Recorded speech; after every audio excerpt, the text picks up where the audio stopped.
Praise Lord. ദൈവനാമത്തിൻ്റെ മഹത്വമുണ്ടാകട്ടെ. എല്ലാ പ്രിയപ്പെട്ടവർക്കും കർത്താവായ യേശുക്രിസ്തുവിൻ്റെ നാമത്തിൽ ഞാൻ എൻ്റെ സ്നേഹവന്ദനങ്ങൾ അറിയിക്കുന്നു. The freedom of grace. ദൈവമക്കളെ, നാം അത് അനുഭവിക്കുന്നവരല്ലേ.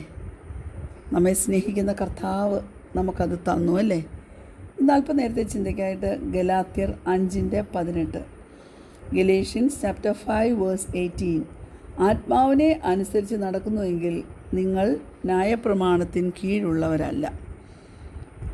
V are dead to the law. നമ്മൾ ന്യായപ്രമാണത്തിൻ്റെ അടിയിലല്ല. We are not under the law. നമ്മളെ സൂപ്പർവൈസ് ചെയ്യുന്നതും ലോ അല്ല. Christ is the end of the law for us. നമ്മുടെ ഗൈഡ് ആരാ? പരിശുദ്ധാത്മാവ. ഈ വാക്യം സാൽവേഷനെ കുറിച്ചല്ല, നമ്മുടെ സ്വഭാവത്തെ എന്താണ് ലീഡ് ചെയ്യുന്നത്, എന്താണ് ഗൈഡ് ചെയ്യുന്നത് എന്നതിനെക്കുറിച്ചാണ് പറയുന്നത്. നമ്മളെങ്ങനെയാണ് ലീഡ് ചെയ്യപ്പെടുന്നത്, ഗൈഡ് ചെയ്യപ്പെടുന്നത്? ബൈ ഗോഡ് സ്പിരിറ്റ്, ദൈവത്തിൻ്റെ ആത്മാവിനാൽ, നോട്ട് ദ ലോ. ഞാൻ പറയട്ടെ, ന്യായപ്രമാണം ഒരു ഉറവിടമല്ല. ആ ന്യായപ്രമാണമല്ല നമ്മുടെ ഗോളും നമ്മുടെ ലക്ഷ്യവും. യേശു കർത്താവിനെ അറിയുക, നേരായൊരു ജീവിതം, ഒരു അപ്രൈറ്റ് ലിവിങ് നമുക്ക് നടത്തണമെങ്കിൽ യേശുവിനെ അറിയുക എന്നുള്ളതാണ് നമ്മുടെ സോഴ്സ്. ദൈവത്തെ ആഴമായി അടുത്തറിയുന്നത് ദൈവമക്കളെ നമ്മളുടെ അൾട്ടിമേറ്റ് ഗോളായി തീരട്ടെ. ചില ക്രിസ്ത്യൻ ടീച്ചേഴ്സ് പറയുന്നത്,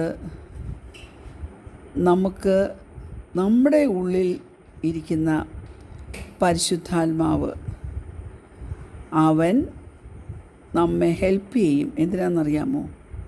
ഈ ലോയൊക്കെ കീപ്പ് ചെയ്യാൻ. എന്നാൽ ഞാനൊരു കാര്യം പറയട്ടെ, nothing could be further from the truth. നമുക്ക് റൈച്വസ് സ്റ്റാൻഡേർഡ്സ് ഉണ്ട്, പ്രമാണങ്ങളുടെ. അത് നമ്മൾ പൂർണ്ണമായും we are fully met all those things. റോമാലേഖനം 8-ാം അധ്യായം അതിൻ്റെ 3-4 വാക്യങ്ങൾ നമ്മളോട് പറയുന്നൊരു കാര്യമുണ്ട്. ജഡത്താലുള്ള ബലഹീനത നിമിത്തം ന്യായപ്രമാണത്തിന് കഴിയാത്തതിനെ സാധിപ്പാൻ ദൈവം തൻ്റെ പുത്രനെ പാപജഡത്തിൻ്റെ സാദൃശ്യത്തിലും പാപനിമിത്തവും അയച്ചു. പാപത്തിന് ജഡത്തിൽ ശിക്ഷ വിധിച്ചു. ജഡത്തെ അല്ല, ആത്മാവിനെ അത്രേ അനുസരിച്ച് നടക്കുന്നത്.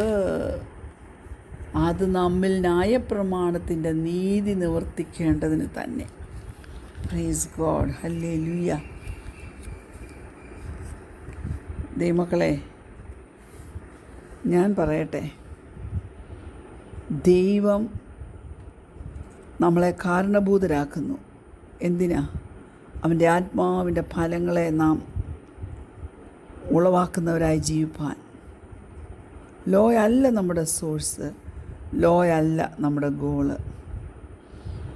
ആദിമ നൂറ്റാണ്ടിലെ സഭയിലുള്ള അനേകർ അവർ ജാതിയിൽ നിന്ന് വന്നവരായിരുന്നു. അവർ മോശയെക്കുറിച്ച് കേട്ടിട്ടില്ല. അതുകൊണ്ട് എല്ലാ നിയമങ്ങളും പ്രമാണങ്ങളും ഒന്നും അവർക്ക് പരിചിതമല്ലായിരുന്നു. ആത്മാവിൻ്റെ ഫലം കായ്ക്കുന്നതിനെക്കുറിച്ചു അവർക്ക് വളരെ കൺസേൺ ഉണ്ടായിരുന്നു. എന്നാൽ യേശു കർത്താവായിരുന്നു സോഴ്സ്. അവർക്കറിയാം ആ ആത്മഫലങ്ങൾ കായ്ച്ച് നിത്യതയിലെത്തുവാനുള്ള ഓട്ടം വിശ്വസ്തയോടെ ഓടണമെന്ന്. നമുക്കും അങ്ങനെ തന്നെയല്ലേ? അതുകൊണ്ട് ഞാൻ പറയട്ടെ, എല്ലാ സെറിമോണിയൽ ലോയിൽ നിന്നും നമ്മൾ സ്വതന്ത്രര.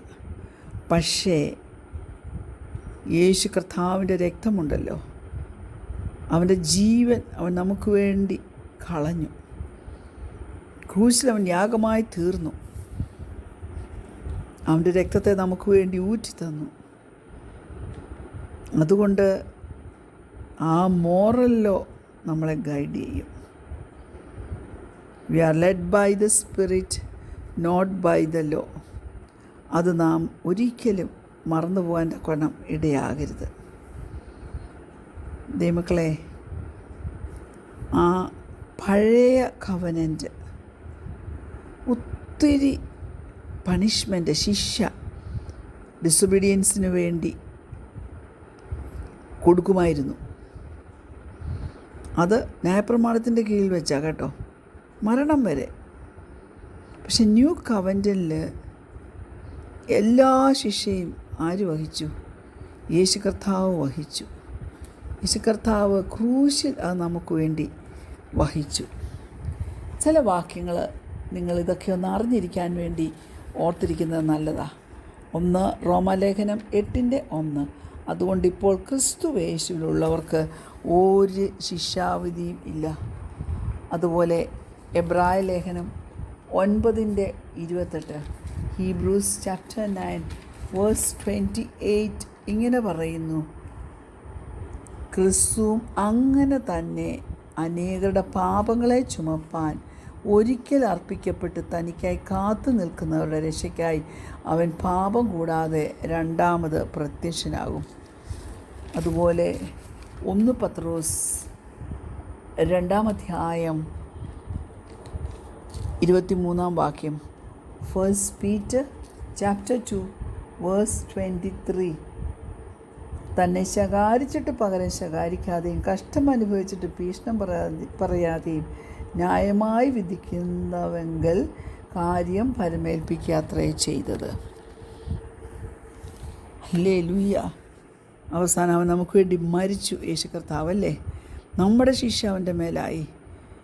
To pay the price in full in our place. നമുക്ക് വേണ്ടി അവൻ വില കൊടുത്തു. അതുകൊണ്ട് ദൈവം നമുക്ക് തരുന്ന ഇൻസ്ട്രക്ഷൻസ്, ന്യൂ കവനൻറ്റിൻ്റെ കീഴിൽ, പുതിയ ഉടമ്പടിയുടെ കീഴിൽ ദൈവം നമുക്ക് തന്നിരിക്കുന്ന ഇൻസ്ട്രക്ഷൻസ് എല്ലാം നാം അനുസരിക്കേണ്ടതാണ്. അതനുസരിച്ച് നാം ജീവിക്കേണ്ടതാണ്. ഇല്ലെങ്കിൽ ഈ ഭൂമിയിൽ അതിൻ്റെ കോൺസിക്വൻസസ് നാം കൊയ്തെടുക്കേണ്ടി വരും. പക്ഷെങ്കിൽ ദൈവം അവൻ പണിഷ്മെൻ്റ് എല്ലാം നമ്മുടെ മേൽ കൂട്ടി വെക്കത്തില്ല. പാപത്തിൻ്റെ ശമ്പളം മരണമാണ്. അത് നാം മറന്നു പോകരുത്. ഞാൻ പറയട്ടെ, യേശു കർത്താവിനോട് നന്ദിയുള്ളവരായിരിക്കണം. അവൻ നമുക്ക് വേണ്ടി മരിച്ചു. നമ്മുടെ സ്ഥാനത്ത് നിന്നുകൊണ്ട് നമുക്ക് വേണ്ടി മരിച്ചു. അതുകൊണ്ട് ദൈവത്തോട് നമുക്ക് നന്ദി പറയാം. എന്തിനാ? For this new way of grace. പറ്റുമോ? നമുക്കതിന് കഴിയണം. ദൈവത്തിൻ്റെ ഇൻസ്ട്രക്ഷൻസൊക്കെ നാം കേൾക്കണം. അങ്ങനെ നാം അനുസരിച്ച് ജീവിക്കുമ്പോൾ അവൻ്റെ ആ ജീവനുണ്ടല്ലോ, അവൻ്റെ ആ ഡിവൈൻ നേച്ചർ ഡിസ്പ്ലേസ് ചെയ്യുവാനൊക്കെ ഉണ്ടല്ലോ. നമുക്ക് മാത്രമല്ല, നമുക്ക് ചുറ്റുമുള്ളവരുടെ അടുക്കിലേക്ക് നമുക്കത് ട്രാൻസ്മിറ്റ് ചെയ്യാനും ഒക്കെ ദൈവം കൃപ തരും. ഹല്ലേലൂയ. സമയങ്ങൾ വേസ്റ്റാക്കി ഒത്തിരി എഫേർട്ട് ഇട്ടിട്ട് റോങ് ഡയറക്ഷനിലേക്ക് പോകുന്നതൊക്കെ നമുക്ക് അവോയ്ഡ് ചെയ്യാൻ പറ്റും. റോമാലേഖനം 6:21 ഇങ്ങനെ പറയുന്നു: നിങ്ങൾക്ക് അന്ന് എന്തൊരു ഫലമുണ്ടായിരുന്നു, ഇപ്പോൾ നിങ്ങൾക്ക് ലജ്ജ തോന്നുന്നത് തന്നെ. അതിൻ്റെ അവസാനം മരണം അല്ലോ. Praise God. ഹല്ലേലൂയ. ദൈവമക്കളെ, 1 കൊരിന്ത്യർ 10 അതിൻ്റെ 23 പറയുന്നത് നാം ശ്രദ്ധിച്ചാൽ നമുക്ക് ഒരു കാര്യം മനസ്സിലാകും. 1 Corinthians chapter 10:23 ഇങ്ങനെ പറയുന്നു: സകലത്തിനും എനിക്ക് കർത്തവ്യമുണ്ട്, എങ്കിലും സകലവും പ്രയോജനമുള്ളതല്ല. എങ്കിലും എനിക്ക് കർത്തവ്യമുണ്ട്, എങ്കിലും സകലവും ആത്മീയ വർധന വരുത്തുന്നില്ല. ദൈവമക്കളെ, എല്ലാ വേസ്റ്റഡ് ടൈമും എഫേർട്ടുമൊക്കെ നമുക്ക് അവോയ്ഡ് ചെയ്ത് ദൈവകൃപയുടെ മാഹാത്മ്യം മനസ്സിലാക്കി ജീവിപ്പാൻ തക്കണം. സ്വർഗ്ഗത്തിലെ ദൈവം നമ്മെ ഓരോരുത്തരെയും സഹായിക്കട്ടെ. കണ്ണടയ്ക്കാൻ പ്രാർത്ഥിക്കാൻ. ഞങ്ങളെ സ്നേഹിക്കും ഞങ്ങളുടെ നല്ല ദൈവമേ, സ്വർഗീയ പിതാവേ, ഞങ്ങൾ നിന്നെ സ്തുതിക്കുന്നു, സ്തോത്രം ചെയ്യുന്ന കർത്താവേ. ന്യായപ്രമാണത്തിൻ്റെ കീഴിലല്ല ഞങ്ങളായിരിക്കുന്നത്, ഞങ്ങളുടെ കൃപയുടെ കീഴിലാണ്. ഞങ്ങൾ ആ പുതിയ കവനൻറ്റിൻ്റെ കീഴിലാണ്. യേശു കർത്താവ് ഞങ്ങൾക്ക് വേണ്ടി പാവമേറ്റതിനാൽ ഞങ്ങൾ ആത്മാവിൻ്റെ ഫലം കായ്ച്ചുകൊണ്ട് ദൈവത്തെ പ്രസാദിപ്പിച്ച് ഞങ്ങളുടെ ക്രിസ്ത്യ ജീവൻ നയിപ്പാൻ കൊണ്ടെന്ന് ഞങ്ങളെ സഹായിക്കണം. പ്രാർത്ഥന കേട്ടതിനാൽ സ്തോത്രം. യേശുവിൻ്റെ നാമത്തിൽ തന്നെ ആമീൻ. Praise the Lord. God bless you all.